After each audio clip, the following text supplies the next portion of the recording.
Assalamualaikum warahmatullahi wabarakatuh. Di sini saya akan menjelaskan tentang stratifikasi sosial.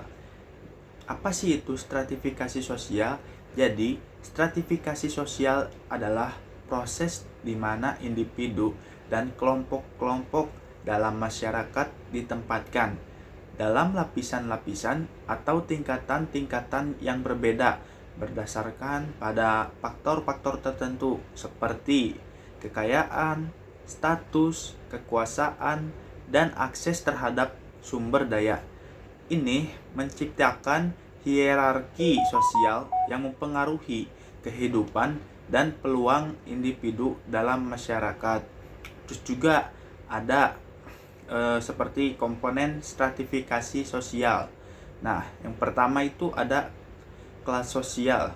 Jadi, kelas sosial merujuk pada kelompok-kelompok dalam masyarakat yang memiliki tingkat kekayaan ataupun kekuasaan dan status yang serupa. Nah, kelas ini seringkali didefinisikan berdasarkan pada faktor ekonomi seperti pendapatan, kepemilikan, aset, dan pekerjaan. Kelas sosial dapat dibagi menjadi kelas atas, kelas menengah, dan kelas bawah. Terus juga ada yang kedua, yaitu status sosial.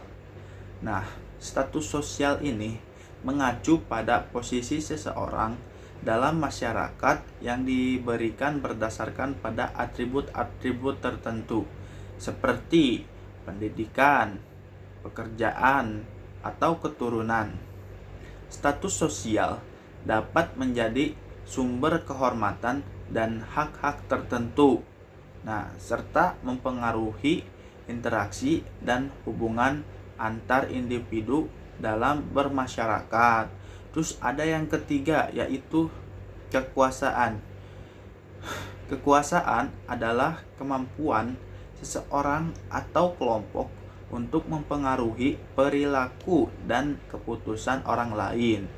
Kekuasaan dapat diperoleh melalui posisi politik, terus ekonomi atau sosial, dan seringkali terkait erat dengan status sosial dan kekayaan.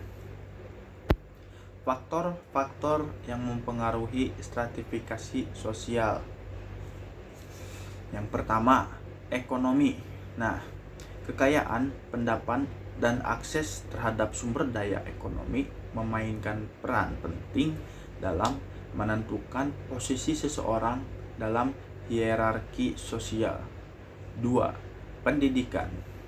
Tingkat pendidikan seseorang dapat mempengaruhi kesempatan mereka untuk mendapatkan pekerjaan yang layak dan bergaji tinggi dan memiliki status sosial yang lebih tinggi. Terus ada juga yang ketiga, yaitu faktor keturunan dan warisan. Asal usul dan kedudukan keluarga juga dapat mempengaruhi stratifikasi sosial seseorang. Di beberapa masyarakat, status sosial dapat ditentukan oleh keturunan dan warisan keluarga. Nah, terus ada juga yang keempat, yaitu kekuasaan politik. Jadi, posisi dalam pemerintahan dan pengaruh politik juga dapat mempengaruhi stratifikasi sosial seseorang maupun masyarakat. Nah, terus juga ada beberapa dampak dari stratifikasi sosial. Yang pertama ada kesenjangan sosial. Jadi, stratifikasi sosial dapat menyebabkan kesenjangan ekonomi dan akses terhadap sumber daya antara kelompok-kelompok dalam masyarakat. Terus ada yang kedua, itu ketidaksetaraan.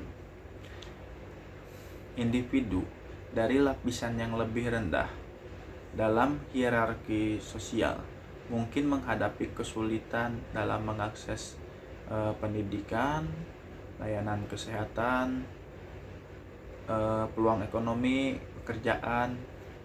Nah, jadi terus yang ketiga ada kelas tertutup. Dalam masyarakat dengan stratifikasi sosial yang kuat, mobilitas sosial antar kelas seringkali terbatas yang dapat menghasilkan ketidaksetaraan yang berkelanjutan. Jadi, kesimpulannya, dengan memahami konsep stratifikasi sosial, kita dapat memahami lebih baik bagaimana struktur sosial mempengaruhi kehidupan individu dan kelompok dalam masyarakat. Sekian penjelasan stratifikasi sosial yang saya jelaskan. Wassalamualaikum warahmatullahi wabarakatuh.